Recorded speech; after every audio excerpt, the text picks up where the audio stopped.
दुनिया में बसने वाले 1 अरब 30 करोड़ से ज्यादा कैथोलिक मसीहियों के रूहानी Peshwa pope Francis Vatican city में रहते हैं। पोप का ओहदा कैथोलिक फिरके में सबसे बड़े लीडर का होता है। पूरी दुनिया के कैथोलिक मसीही और कैथोलिक चर्च इनकी रहनुमाई में काम करते हैं। लेकिन क्या आप जानते हैं पोप का सिलेक्शन कैसे होता है?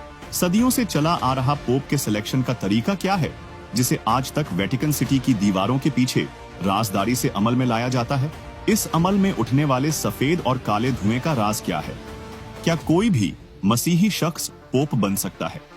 आज के इस वीडियो में हम इसी टॉपिक के बारे में आपको बताएंगे, इसलिए इस वीडियो को आखिर तक देखिएगा।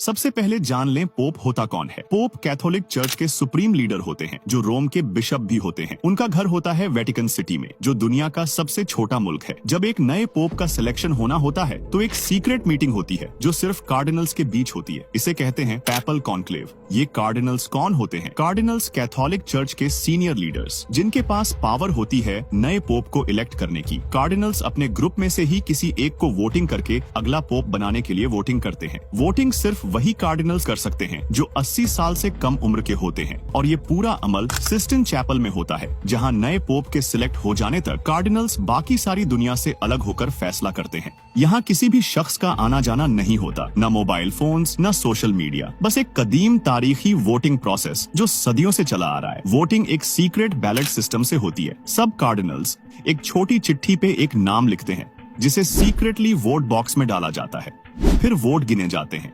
अगर एक कैंडिडेट को 2/3 वोट मिल जाएं, तो वही नए पोप बन जाते हैं, वरना वोटिंग का अमल दोबारा होता है जब तक एक क्लियर रिजल्ट न मिल जाए। अगर वोटिंग में किसी नए पोप का फैसला ना हो पाए तो सारे वोटिंग पेपर्स को एक ऐसे केमिकल के साथ जला दिया जाता है जिससे काला धुआं उठता है। लेकिन अगर वोटिंग में नए पोप का कामयाबी से इंतखाब हो जाए तो सारी वोटिंग पर्चियों को ऐसे केमिकल के साथ जलाया जाता है जो कि सफेद रंग का धुआं बनाता है। इस धुएं को वेटिकन की चिमनियों से उठता देखकर ही आवाम और बाकी सब वोटिंग के फैसले का पता लगाते हैं। काला धुआं उठने का मतलब है कि नया पोप नहीं चुना गया, और सफेद धुएं का मतलब है कि नया पोप चुन लिया गया है। जब एक नया पोप चुन लिया जाता है तो एक स्पेशल ऐलान किया जाता है, जिसमें सारे कैथोलिक मिशन और दुनिया को बताया जाता है कि हमें एक नया पोप मिल गया है। फिर नए चुने गए पोप वेटिकन के एक चबूतरे पे आते हैं, पब्लिक को ब्लेस करते हैं और ऑफिशियली अपना नाम अनाउंस करते हैं, जिसे वो बतौर पोप इस्तेमाल करेंगे।